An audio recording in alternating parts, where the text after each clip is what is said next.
This is The Secret Storm.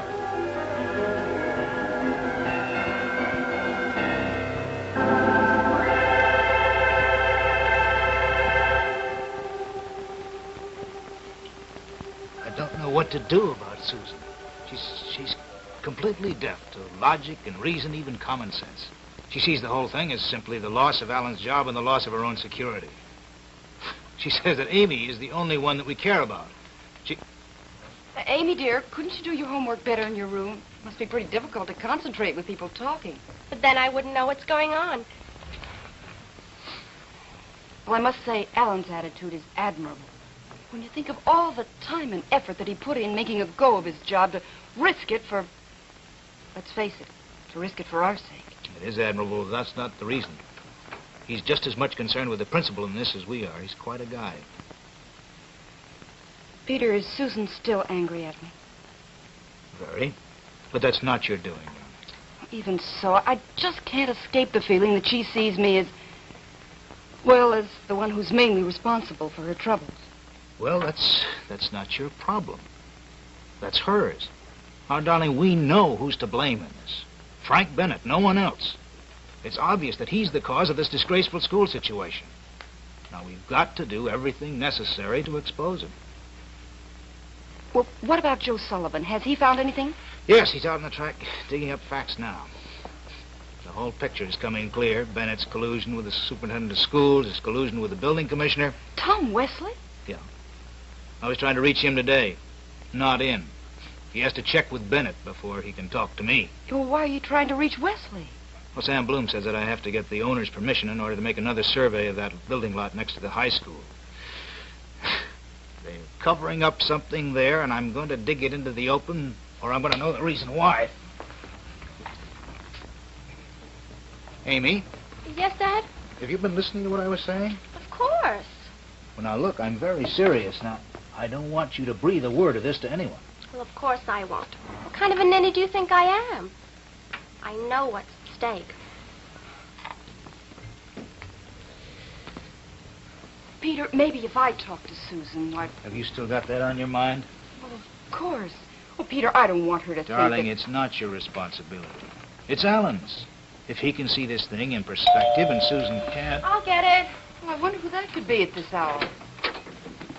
Hi, Sue. Long time no see. Nice of you to pay us a visit. You're a sweet kid, Amy, but you're not fooling anyone. You know I didn't come for a what else is new chat. Well, it's just that I haven't seen him in so long to talk to. Well, you and I will have to get together some other time. And I've already seen Daddy today. That leaves me, I suppose. I'm the one you want to see. Yes, Myra. You're the one.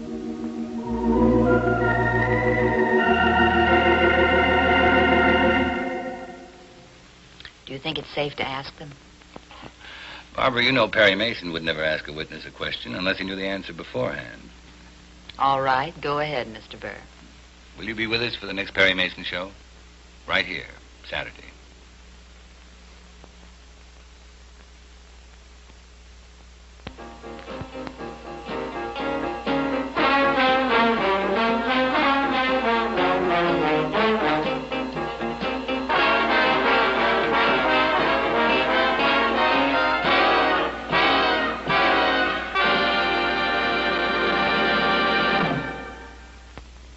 Hi, this is George Gobel, and I alternate with Jack Benny every other Sunday.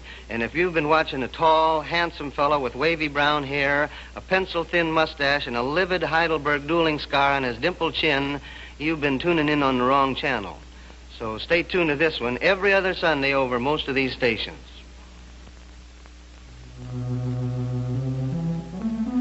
Hello, Mrs. Wesley. This is Frank Bennett again. Is your husband home yet? Good. Hello, Mr. Commissioner. Returning your call. Can you talk freely?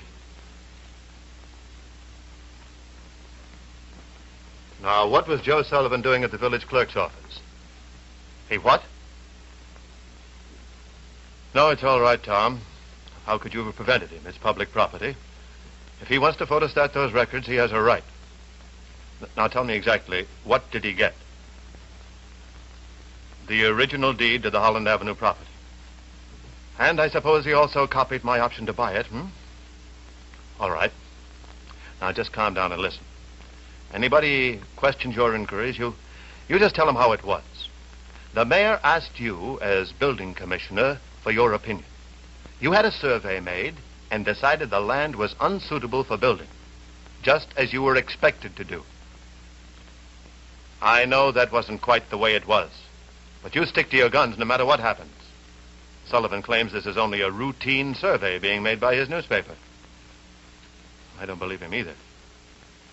I'm going to call Hewlett and try to find out about it. I'll try him now and call you back.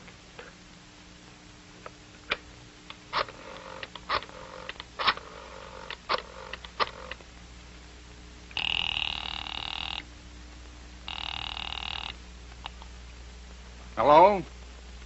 Hello, George. Frank Bennett. How are you? Oh, can't complain. To what do I owe the pleasure? I'm sorry to bother you at home. Thought I might be of help. I just came up with some more figures for your man Sullivan in connection with that survey your paper is doing. Sullivan's working on a number of projects. Which one do you mean? He came to see me. He said he was doing a survey for the Herald on the amount of undeveloped acreage still left in Woodbridge. Oh, that one. Well, I think you should call him about that. You're the editor. Isn't it your project? No, this is Sullivan's idea. I don't interfere with the legwork of my reporters. I just decide if the stories are newsworthy. I see. I'm sorry to have bothered you, George. Oh, no bother, Frank. But Sullivan is the one you should call. Good night. Good night, George.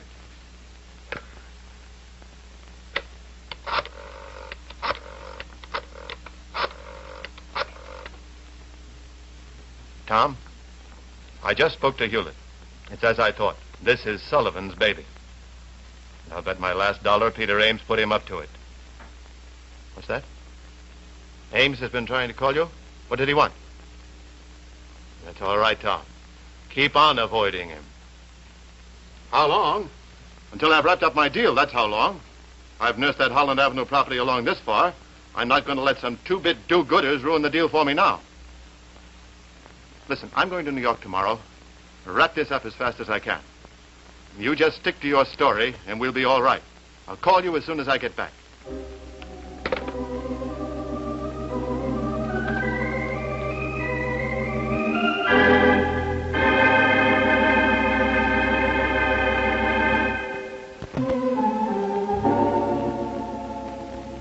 Maybe it hasn't come home to you yet, Myra. Maybe you just don't understand how serious the situation is. I understand. You do. Then you want Alan to lose his job. That's unfair, Susan. Oh, what else can I think?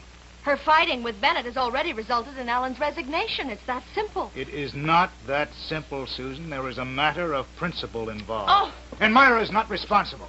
Now, if you have any complaints, kindly address me as well. Oh, Peter, What please. principle? Come Friday and there's no paycheck. What happens to my baby? How do I pay the rent? How do I buy food? Susan, you're exaggerating I beyond... am not exaggerating. You know how long it took Alan to find this job. Where will he find another one like it? He'll find something else very easily if it comes to that. He's an intelligent man, and what's more important, he's a man of principle. Oh, you and your infernal principles. What principle is involved here? Will you please tell me that? Well, if you'll calm down, yes, I will tell you. All right. All right, I'm calm, all right? Susan, I don't want this to sound like a high school civics class, oh, no, but... no, I'm expecting a lecture. I let myself in for it. Go ahead. You know, there's sometimes I wish I could take you over my knee again. Don't you think of anyone else but yourself? Do you ever think of Amy, for instance? Of course Well, I don't you do. think she has a right to a decent life and a decent education?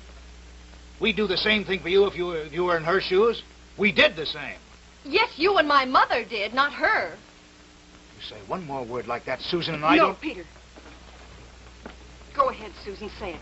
Let's get this out in the open. Listen, Susan. Myra cares for you, whether you believe it or not. But she also cares for Amy, as she should. All right, then let her prove it. I have a solution that will make everybody happy. If she's not too prejudiced to accept an idea of mine. What is it? You say you're dissatisfied with the way the schools are being run. You want to ensure Amy's education without hurting us. Then send her to a private school. What? You say you care about me, then prove it. You could be protecting Amy's education without antagonizing Alan's best customer. And he can still withdraw his letter of resignation. Susan, you're oversimplifying. All right, if something you don't that- want to pay for it, we will. With the commissions Alan could make from Frank Bennett alone, we could afford it. You mean you're willing to pay Amy's tuition in a private school? Certainly, gladly. If this will end the fighting with Frank Bennett, we will do it gladly. That's very generous of you, Susan, but It's not generosity, it's survival. If we have to pay to send you to a private school, then no matter what it costs, we'll do it.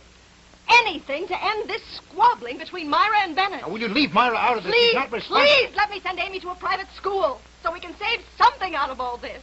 there's just one thing, Susan. I won't go. You go if you're told to go. Tell her. Tell her it's settled and she's got to go. In other words, you think that if we accepted your offer of sending Amy to a private school, that would settle the whole problem? Of course. All right, what about Amy's friends? What about the school children who don't have such generous sisters? Who's going to fight for them? I can't be concerned about Well, that. I think you should. That is the principle I'm talking about. I have to keep us from going under. Let somebody else fight for them. That's what everybody says. Let somebody else. But they don't do it, and somebody has got to do it. Do you think we like fighting? Do you think we're heroes? We're not. We don't like trouble. We don't like fighting, but if I have to fight, I will. And I must. Then you won't accept my plan. We can't.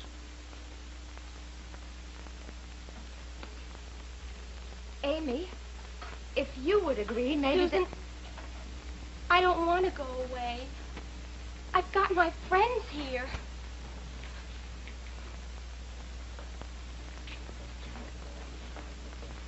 Myra, you're my last hope. Myra, if you would, please. Oh, Susan. You will? For me, you will? No, Susan, dear. I just can't.